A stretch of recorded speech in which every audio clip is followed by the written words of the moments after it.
perpisahannya, Yesus berkata kepada murid-muridnya, "Masih banyak hal yang harus kukatakan kepadamu, tetapi sekarang kamu belum dapat menanggungnya. Tetapi apabila Ia datang, yaitu Roh kebenaran, Ia tidak akan berkata-kata dari dirinya sendiri, tetapi segala sesuatu yang didengarnya, itulah yang akan dikatakannya. Dan Ia akan memberitakan kepadamu hal-hal yang akan datang. Ia akan memuliakan Aku, sebab Ia akan memberitakan kepadamu apa yang Dia terima daripadaku. Segala sesuatu yang Bapa punya adalah kepunyaanku. Sebab itu Aku berkata, Ia akan memberitakan kepadamu apa yang Dia terima daripadaku." Demikianlah sabda Tuhan. Terpujilah Kristus.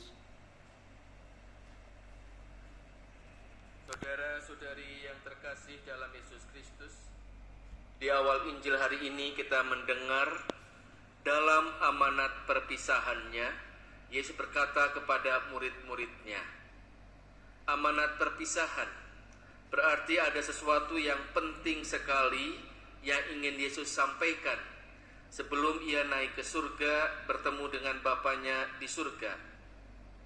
Penting sekali berhubungan dengan iman kita. Apa yang disampaikan oleh Yesus dalam amanat perpisahannya, Ia mengatakan, apabila Ia datang, yaitu Roh kebenaran, Ia akan memimpin kamu ke dalam seluruh kebenaran, memberitakan kepadamu hal-hal yang akan datang. Jadi Yesus berharap bahwa kita ini betul-betul fokus pada roh kebenaran ini. Roh kebenaran yang akan memimpin kita ke dalam seluruh kebenaran. Karena Yesus mengalami selama di dunia ini bahwa ada roh lain, roh kedagingan, roh duniawi, bahkan orang-orang juga mudah untuk membalikan fakta. Yesus mengalami. Ada orang yang iri, benci, dendam. Yesus mengalami. Maka ketika kita tidak jatuh, supaya kita tidak jatuh ke dalam hal-hal duniawi ini, maka Yesus mengatakan berpesan, terimalah roh kebenaran ini. Roh yang akan membimbing kamu dalam seluruh kebenaran. Kita bersyukur bahwa besok pemerintah memberikan libur kepada kita untuk kita fokus dengan kita ke gereja. Yesus naik ke surga, kita ekaristi. Dan setelah itu ada namanya novena Roh Kudus. Ya. Roh Kudus, roh kebenaran ini yang harus kita kenal betul. Sampai dengan tanggal 28 Mei nanti pada saat Pentakosta. Dan Bunda Maria ingin menemani murid-murid Yesus. Waktu itu murid-murid Yesus sedang mengalami keraguan-raguan, mengalami ketidakpercayaan, kehilangan arah, jengkel, marah. Bunda Maria yang penuh dengan Roh Kudus ya, menemani murid-murid supaya kembali mengingat peristiwa-peristiwa bersama dengan Yesus, putranya, dan mempersiapkan murid-murid untuk mengalami pengalaman Roh Kudus itu. Karena Roh Kudus bagi Bunda Maria, bagi Yesus adalah sangat penting untuk kita punyai. Bunda Maria menemaninya sehingga pada saat Pentakosta, ketika Roh Kudus turun atas para rasul, para murid sungguh-sungguh mengalami itu. Ada semangat yang berkobar-kobar, ada kedekatan dengan Yesus dan sebagainya. Mari kita kenali. Kita kenali roh kebenaran ini lewat novena yang akan dijalankan besok dan seterusnya. Setelah kita mengenali, maka kita akan mencintai. Dan kalau kita sudah mencintai, kita mengatakan dengan tegas bahwa ini menjadi dasar iman kita untuk kita jalankan kehidupan sehari-hari.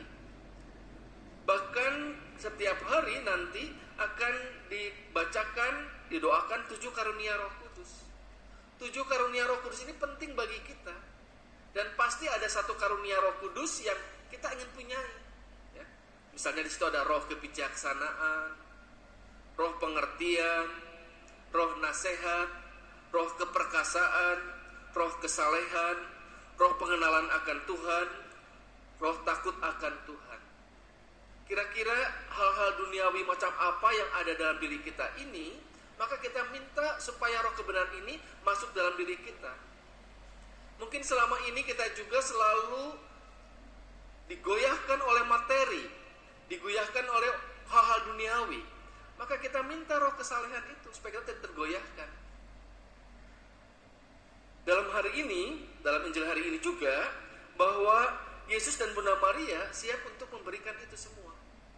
Sehingga hari ini mari kita bersama-sama mempersiapkan diri agar besok Yesus naik ke surga, yang juga disaksikan oleh para murid dan juga Bunda Maria. Setelah itu mereka mempersiapkan batin selama 9 hari berturut-turut sampai Pentakosta, Roh Kudus turun atas para rasul. Roh Kudus inilah yang dijanjikan oleh Tuhan.